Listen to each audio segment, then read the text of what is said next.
Yesterday, I felt a little bad about leaving Unrivaled out of my first sports rundown. My apologies to Unrivaled. I love you guys, but we ran out of time. So I figured, why not give the league its own individual breakdown and recap show? And the first Unrivaled rundown starts now.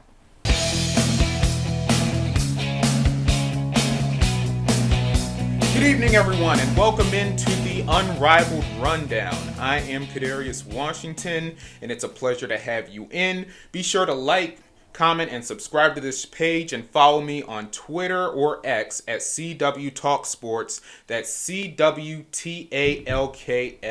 Sports. And now, if you don't mind, let's get to the games.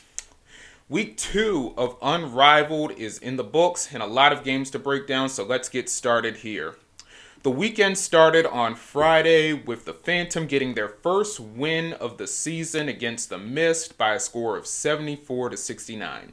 After a lackluster outings by Satu Sabali and Brittany Griner in Unrivaled, they actually led the game with 29 points, and Griner also led the way with 9 rebounds and hit the game-winning shot for the Phantom. Brianna Stewart also had a double-double in the game. She had 27 and 11. And Rakia Jackson, who I absolutely love, played well with 24 and 4. And Courtney Vandersloot kind of struggled in the game. I mean, she only had 8 points and shot only 3 for 12 from the field and 0 for 5 from 3.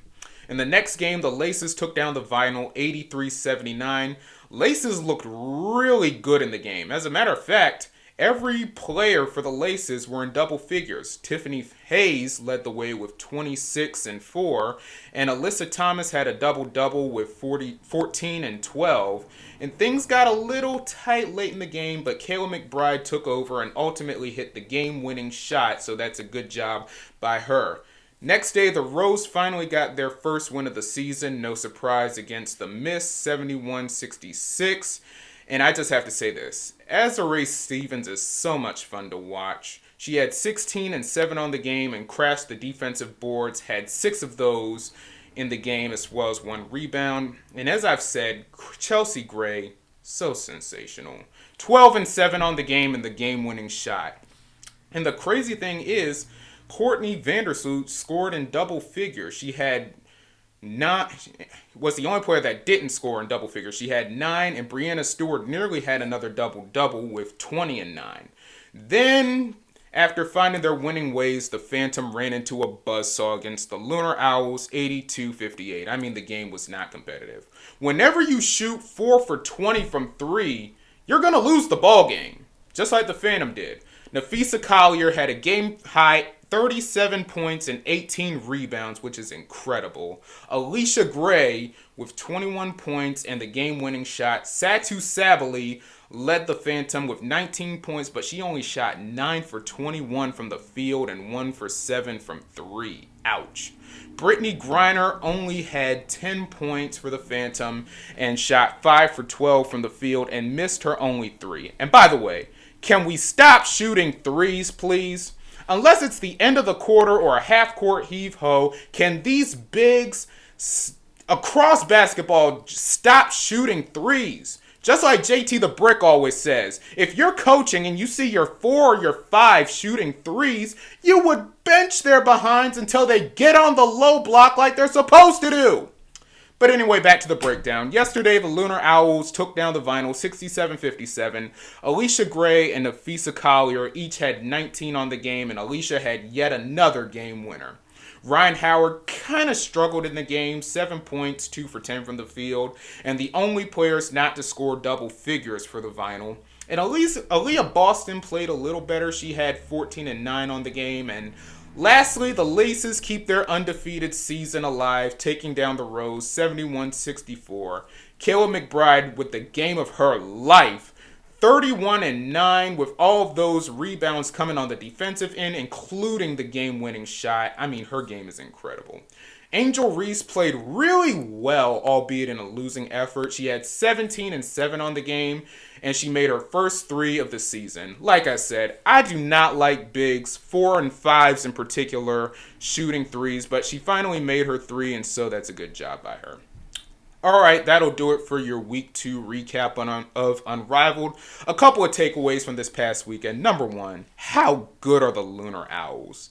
My goodness, they are so much fun to watch. You've got Nafisa, the reigning defensive player of the year in the W, who, by the way, leads the league in scoring with 28 points a game and rebounds with 13 a game. Sky Diggins-Smith, who's been in the W for a while, she's made a lot of big shots in Unrivaled with 2 game winners. And Alicia Gray, who I feel definitely reintroduced herself in the WNBA in the All-Star weekend this past season, winning both the 3-point and skills competition. And she's also 5th in scoring with 19 points a game. They're 4-0. They look like the best team in the league. And I'll tell you this, they're good enough to win this whole thing. But then there are the Aces, who are also 4-0. Their roster is loaded with so many great players. They also have 2 players in the top 5 in scoring, with Kayla McBride and Tiffany Hayes at at number 2 and 3 respectively. And they also lead the league in rebounding as a team. And a little stat that I read today, Nafisa and McBride are the only players to score 100 plus points in the first 2 weeks of the season. Oh, by the way, they play each other this Friday. Friday night, 8:15 p.m., these 2 teams face off against each other. This is going to be an incredible matchup. The most unfortunate thing about it is someone has to lose.